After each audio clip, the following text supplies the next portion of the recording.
The Villain's Barista. Written by Cherraim. Read to you by Evie is Evil. Chapter 5.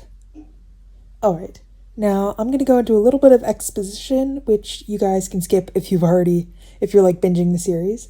If you're not, and you're just finding this on my channel, I'm doing a collaboration with a couple other podficcers, and we're reading this fic, and I'm doing Chapter 5. The first part of this series, Chapter 1, is going to be posted by Feliciano96, and the next part is going to be posted by Vix Podfics.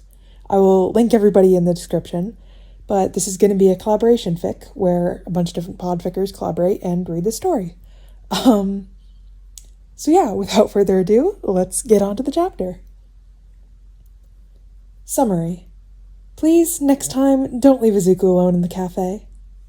Alright, now onto the chapter. Pro hero Eraserhead found unconscious in a dumpster, the reporter on TV says, cutting through the silence after the Todoroki identity reveal. Wow, that sounds like the title of a YouTube video. Todoroki gathers himself and sighs happily at the news. He glares at his supposedly dead brother, eyes seeming to scream, "We'll talk later, you fuck." Dabi just buries his face in his hands and groans in despair. Now that they're done with the Endeavor problem, Todoroki realizes that the UA entrance exam is really close. Since his father will be in the hospital when the recommendation exam happens, Todoroki is glad he gets to do the normal entrance exam instead. Both Dabi and Todoroki want to spend more time talking and training the younger's quirk, which leaves Izuku alone in the cafe. Izuku is back talking to the other villains. There are more newcomers in the cafe, and they're a pleasure to have a conversation with. And because of his alias, Bunny, he will always get all the news of what happens in the underground. Recently, there's been a name spreading through the shadows. It's like they were there the whole time, but we're only starting to do something with their name now. League of Villains? Izuku repeats the name. Overcast nods and takes a bite of the onigiri that Izuku made for him. I think they have, 2 members, if I heard right. They definitely have someone behind their group, but since they haven't done anything big yet, we're just gonna watch and cheer for them from afar. Overcast's friend, who Izuku doesn't know the name of, and who hasn't even bothered to introduce themselves, says, "Do you think Mind Heist got the idea to form a group from them? You said that the League has been there for a long time." Izuku asks. "Maybe, I don't know. As long as they don't fight with us, then everything's fine," Overcast says absent-mindedly. Izuku shudders at the thought of 2 powerful villain gangs fighting each other. The government would probably send all the heroes in the country to try and stop them. "My friend said they're recruiting," someone says from the couch. "Recruiting?" "Be careful when you're out, Bunny. They might not be nice like us." The League of Villains left his mind quite quickly. Even with research, he doesn't know who the members are. Well, if they appear, Izuku won't get to meet them anyway. Izuku is currently alone in the cafe at 5 in the morning. Why is he awake? A nightmare. Even if he's escaped hell already, the past never dies. He is making a white chocolate mocha when someone walks in. The person's entire body is made out of a dark purple mist, except his eyes, which are a glowing yellow. He wears a suit that makes him look like a bartender. He's so remarkable. Why has Izuku never seen him before? Izuku wonders what his quirk is. Is his quirk similar to Overcast? "Hi, what would you like to drink?" Izuku smiles and asks him. "I apologize if I'm bothering you. It's early in the morning after all," the man says, politely, and bows a little. It's okay. I happen to be awake, so I'm just hanging around here." "Okay, then. Can I get a pumpkin spice latte, chai latte, and a cappuccino, please?" Izuku nods at the order and gets to work. The guy stands there observing the area. It's really quiet, so Izuku tries to have a small chat with him. "So, mister, what's your name? I mean your villain name, of course. I've never seen you around before," he asks nervously, hoping the guy won't get annoyed at him. "You can call me Kurogiri." Kurogiri seems to consider something. And what's your name, young one? Oh, my name is Bunny. Izuku introduces himself. Yellow glowing eyes widen a bit. You're the famous analyst, he states. Izuku blushes at that. He's still not used to the fame. That day, when he was able to make a plan under a stressful situation that allowed the villains to escape, spread literally everywhere. Even the heroes are trying to find the strategist behind the plan. Well, both that and the analysis he did. But no one really knows where he is, except the high-ranking villains. Well, kinda. Say, Bunny, do you accept commissions? Kurogiri asks him. Izuku's not sure about that. People usually want him to go with them to their bases to work. But since he's still a kid, and they're all villains, he prefers to work in the cafe instead. Like the analysis he does every day. I can't go with you if that's what you're asking. I'd rather receive a task from you and work here, Izuku explains. There's so many people who want him to work for them in their base, almost commanding him to, really. But Reaper threatens them away. You might change your mind. Anyway, do you mind answering a strategy question? Izuku pretends not to hear the first part. Go ahead. You want to defeat a really powerful enemy, and you have a weapon to kill him, but there will definitely be a group of people wanting to intervene. What would you do with them? You can't use the weapon that you're using to defeat the target, Kurogiri asks. That's a really open-ended question. What kind of prevention? Do you want to kill, or... Our original plan is to scatter them to different locations that are full with our army. Izuku thinks about that a bit. How good are they? Kurogiri seems confused with the question. The enemies that you scatter, how good are they? If they're skilled enough, your people can still lose even with a greater number. Then Izuku adds, or you can change the location of where you send them to places where they face some difficulties. You could send someone with a fire quirk to them in a water area or something. Izuku's voice devolves into mumbles, but Kurogiri listens to him intently. That's very wise of you, Kurogiri admires. Not really. Izuku scratches his cheek sheepishly. He finishes the coffees and hands them to Kurogiri. And Kurogiri opens a portal. A portal? Whoa! That's so rare! Teleportation quirks are just so fascinating. It's not every day you see one. Kurogiri grabs the coffee and puts it in the portal. He looks up to see Izuku watching him with stars in his eyes. Can I ask you some questions? Izuku blurts out. Sure. Oh, what's your quirk? Some kind of teleportation, right? What does it do? Wait, do you need exact coordinates, or do you only need a clear image of a place? Oh, since your entire body is your quirk, can you, warp yourself? Dissolve into air and... Kurogiri watches the boy in amusement. Bunny seems to enjoy talking about and analyzing quirks. He would probably get along like a house on fire with Master. It's been a long time since All for One had someone who's both intelligent and humble to talk to. He chuckles lightly. Calm down, child. My quirk is called Warp Gate. It's coordinate-based, so I need to know the exact location where I'm supposed to open the portal, he explains. Bunny pulls out his notebook and writes it all down. Kurogiri watches the boy fondly. He notices someone about to come in, so he says his goodbye. It's time for me to go. Have a nice day, Bunny. Kurogiri bows his head and leaves through the portal. Wow, Izuku must have saved the world in his past life to be able to see such a rare quirk in front of his eyes. It's probably a coincidence, but whenever Izuku wakes up early, Kurogiri comes in for the same order. He never comes when Izuku's awake at his usual time. Come to think of it, Kurogiri never appears when there's people in the cafe. Izuku decides to ask the other villains about him, and no one seems to know who the guy is. So he searches the quirk database from the commission website, but there's no information on him either. Today, Kurogiri opens a portal in the cafe, making Izuku jump. He usually just walks in, but the person that walks out is not Kurogiri. He has messy, grayish-blue hair, and there are hands, embalmed hands, all over different parts of his body. His bright red eyes peek through the hand on his face, staring at Izuku. The guy clears his throat. Whatever Kurogiri usually orders. His rough voice, like he hasn't talked for a long time, speaks up. Right. Izuku turns around to work on the coffees. He can feel the man's eyes boring into his back. He gulps nervously. Izuku glances back, but the guy looks away, focusing on the gaming console nearby instead. The man's eyes widen a little, and he picks up the controller to examine it. He has his pinky raised, so a touch-based quirk?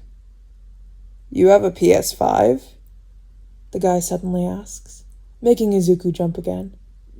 Red eyes blink at Izuku's antics, and he lets out a short huff of laughter. That's why they call you Bunny. Yes, Izuku squeaks, answering both questions. They devolve back into silence. Izuku finishes the order and looks up to see the hand guy sitting on the floor, playing GTA 5. He almost calls for him, but suddenly Kurogiri's portal opens in the cafe, and Kurogiri himself walks out. Ah, it seems like Tomura didn't cause you any problems, Kurogiri says while picking up the coffees. Yeah, who is he? Izuku asks. His name is Shigaraki Tomura, and I'm his caretaker, Kurogiri answers, and looks around the empty cafe. May I ask why nobody's here? Mind Heist requested most for a mission in Tokyo, and the rest are busy, so it's only me for the rest of the week. It was so sudden, the news of a rival group planning an attack on an important compound. They're really strong, so Mind Heist needed all the high ranks that were available. Dabi and Todoroki promised to stay with him after the entrance exam is done, but until then, he's alone. Tomura can keep you company. He needs to socialize more, and not stay in his room all day playing video games, Kurogiri complains, sounding like a worried dad. Thanks a lot, but I wouldn't like to bother you guys that much, Izuku says, even as he considers his offer. The thing is, Shigaraki is a stranger, but he doesn't mind making more friends. Is he trusting people too easily? It's not a bother at all, Kurogiri insists. Then he adds, I have some quirks for you to analyze. I will pay you when you finish it. Yay! Izuku's been really bored these last few days. See you around. Come now, Tomura. Kurogiri bows before turning to speak with Shigaraki. Fine. I finished a lot of missions for you, Bunny, Shigaraki says while saving the game. Oh, thanks. Shigaraki walks past him to the portal, but turns around to pat his head with his pinky lifted. They both disappear through the warp gate. Izuku blinks confusedly at that. What a weird guy. He sighs and reads the quirks that Kurogiri just gave him. True to Kurogiri's words, he drops Shigaraki off at the cafe every day. But since they both have nothing to do, Izuku actually finished analyzing all the quirks that the Mistman gave him. He and Shigaraki end up playing games all day. Shigaraki is good at every game, so he has to carry Izuku through all the levels. And Izuku pays him back by cooking some delicious homemade meals for them. The guy looks like he's been living on instant noodles and junk food his whole life. And guess what? Eating and playing games together is a really good way to get to know each other. It's actually Izuku's charm, but of course he doesn't know that. Izuku finds that Shigaraki is a mentally unstable individual. He switches his mood quickly between being happy, excited, unhinged, and even angry at some points. He sometimes lashes out at Izuku, but when he notices his flinching, he tries to calm himself down. He actually reminds Izuku of Bakugo, but Shigaraki is easy to read, and Izuku knows what to say and do to not get on his nerves. Not like his ex-friend, where the existence of Izuku was enough to piss him off. Stop thinking about him. Fuck! A shout startles him out of his thoughts. Izuku is so glad that he bought Shigaraki a pair of art gloves. If not, the guy probably would have disintegrated all the controllers by now. Shigaraki, stop scratching your neck! Oh my god, you're bleeding! Izuku practically screams at the older man. That's a habit that Izuku's been trying to fix, but he thinks that it's ineffective as quirk. Wow, he feels like a babysitter. He doesn't know why he's out in the middle of the night. After he and Tomura, first name basis, finished eating dinner, the other guy leaves, and Izuku finds himself with nothing to do. So he decides to go out for a walk. It's definitely his fault that he didn't look at the time, or where he's going, and now he's lost. Great. He also just happens to be wearing his jogging clothes, which is literally his villain outfit. And thanks to his incredibly good luck, he meets Eraserhead. Again. He tries to run. Keyword tries. But can he outrun a hero who's famous for quick captures? The answer is no. He can't. We meet again, kid, Eraserhead says when he stops in front of Izuku. He has Izuku trapped on a rooftop, blocking the fire escape and the exit door. Hi? He greets, but receives an unimpressed stare. I don't know if you're a villain or not, but every time I see you, you're either with a serial killer or running with the B-rank arsonist. Eraserhead sighs out. Whoa, he didn't know that Dabi is B-ranked? I'm technically not a villain? Why does that sound like a question? Technically? The hero narrows his eyes. Think, Izuku, what can he do in this situation? He carefully looks around, trying to find a way out. Oh, help me, Reaper! The second Eraserhead turns around. He opens Google to send his coordinates to Kurogiri. Wow, he feels like he's on Mission Impossible. When Eraserhead turns back, Izuku is in the process of jumping off the building into the swirling portal below and disappears, leaving the hero cursing after the loss of an important key to the villain world. Izuku lands hard on a polished wooden floor. He looks up to see Tomura snorting at him from a bar stool. Surprisingly, he isn't wearing his father today. Izuku rubs his chin lightly, hoping it won't bruise later. He's not familiar with the place he's in. He thought he would be brought back to the cafe, but he appears to be in a dimly lit bar. Where am I? He asks Kurogiri, who is wiping a glass behind the bar counter. I would love to say that you're in my bar, but my master wants me to say something else. Which is... Welcome to the League of Villains, bunny. Tomura cuts in, grinning at him. Oh, shit. You guys are the League? Izuku has been this close to the League this whole time? What do they want with him? Yes, we're truly sorry for not telling you our true motives. We wanted you to come to our hideout, which you said you wouldn't when I asked you last time. Tomura suggested kidnapping you, but that wouldn't gain your trust. Fortunately, you texted me, and we found our chance. Kurogiri explains. Izuku climbs on a stool to sit next to Tomura, processing everything. And why did you... I want you to join us, Tomura says seriously. You're very talented, and your analysis skill has blown my mind, bunny. You'd be a valuable asset. I really want you to be player 2 in my game. Izuku is absolutely ecstatic about the praises he receives. And isn't that alluring? But he knows he's not worth their time. They don't know the truth. That's nice of you to say, and thank you so much. But I'm also sure you can find a person with an analysis or intelligence quirk to work for you. Izuku declines after a moment. But I want you! Tomura raises his voice. Izuku recoils from the outburst. He can see Kurogiri looking at them with concern in the corner of his eyes. Izuku's eyes become watery as he holds back his tears. He can't stop what he's about to say. They need to know before they become disappointed in him. I'm quirkless, Tomura. I can't be useful to you. The only reason I'm at that cafe is because Mind Heist just... I don't know. It's only my luck that he found me that day. He could have found other people, and I wouldn't be here. He chokes back a sob. Nobody knows that he's quirkless, except Mind Heist and Dabi. Izuku tries to wipe away the tears, and braces himself for words that are laced with disgust. Or a portal under his feet to drop him into an ocean. anything.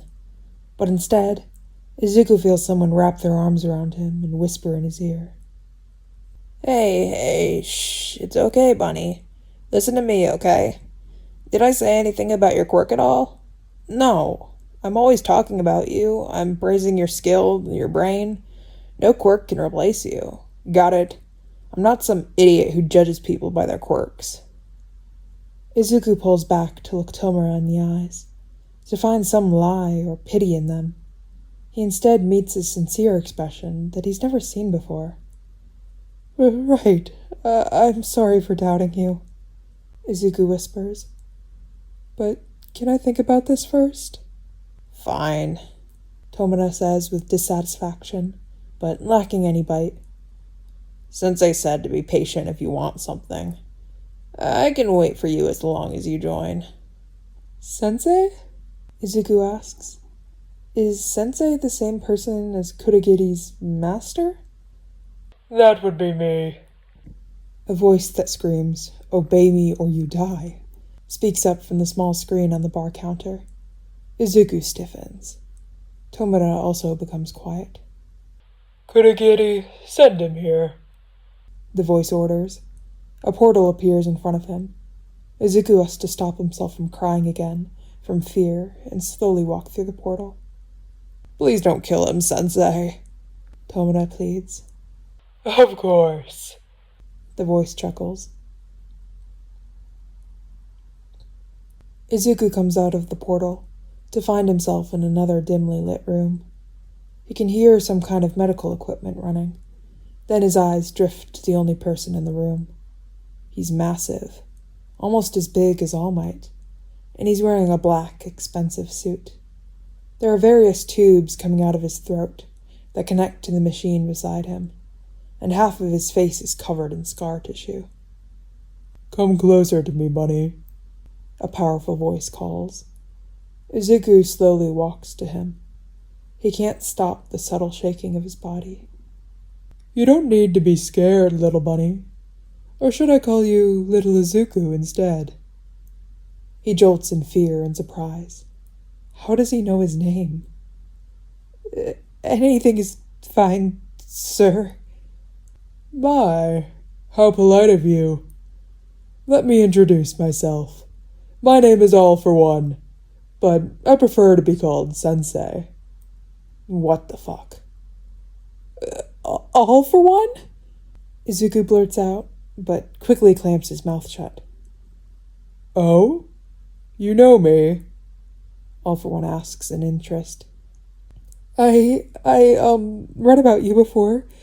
The power to give and take quirks, and, I thought you weren't real. Well, I'm real and alive, but we can talk about that later. What does he mean by later? You're a great influence to my successor, Tomura. When he comes back from your daily meetings, he always has something interesting to talk to me about. He's somewhat more mature, thinking more before doing anything, and he has many more good traits that he didn't have before he met you. Izuku nods slowly. I can't force you to join the League. I can't bribe you with a quirk either. How did he? I have a quirk for that. Oh, shit. Again, you can do whatever you want, but please, stay by Tomura's side so we can grow to be a great leader. I can do that. Izuku agrees quietly. Of course you can. The supervillain chuckles and pats him on his hair, and then he's falling back to the bar. Tomura is in front of him immediately, looking relieved. The next thing he knows, he's back at the cafe. Tomura waves goodbye to him and goes back into the portal. Wow, he's still alive. What's up, boss? Your kid is good, Mind Heist. Huh, the great All for One already met him? Well, my successor is quite fond of him. That's great then. When I found him, I knew he was just gonna go far. You're never wrong. How's America? I managed to find 2 regeneration quirks, but I'm trying to find some mind quirks that would benefit you. You never said the specifics, so I'm just gonna find as much as I can. Thank you. I'll go now. Talk to you later, boss. See ya. And that is the end of Chapter 5. Author's notes. Since there's no drawing today, here's some facts instead. So what happened is that the League wants to recruit Bunny, but now they know that Bunny doesn't leave the cafe, and they can't kidnap him either. They can't go into the cafe and ask him because the other villain is pretty possessive. So they wait for an opportunity when he's alone, and they get it. When Kurogiri talked with Izuku, they didn't talk about USJ. They know about USJ when they break in with the reporters. The enemy that they're talking about is All Might, yes, but the other that wants to intervene, they refer to other heroes in future situations. Sorry for not including Dabi talking with Shoto, but I literally have no idea what to write. I struggled with that part for so long, I decided not to include it. You can just think your own dialogue. It can go like this. Dabi is sorry that he left, but he can't stay any longer. Shoto said he understands, but why does he never contact them? Dabi knows that he's going to be a villain, so he doesn't want them in his life, and he wants to kill Endeavor for revenge. The actual plot in my head, at first, is that Shigaraki kicks the cafe door open, and be like, who wants to join the League? Then I remember they actually recruit low-rank thugs to the USJ, and why would a known high-rank villain just go and attack children? And then there's capital B Bunny equals villain name, and then lowercase b Bunny equals pet name. Next chapter, Izuku gets in UA, not by being a student. Alright, and reader's notes for me. This was a fun project to do with a couple other podficcers. It's my first time doing a collaboration, and it's been really fun, so I would love to do another one of these in the future. And once again, I'm going to say, go start at the beginning and check out Feliciano 96. They start with chapter 1. There should be a playlist somewhere. I will also link that below. And then every day a new chapter is going to be posted, and the next one is going to be up on Vic's Podfics. So go check them out as well. And thank you guys for listening. Bye!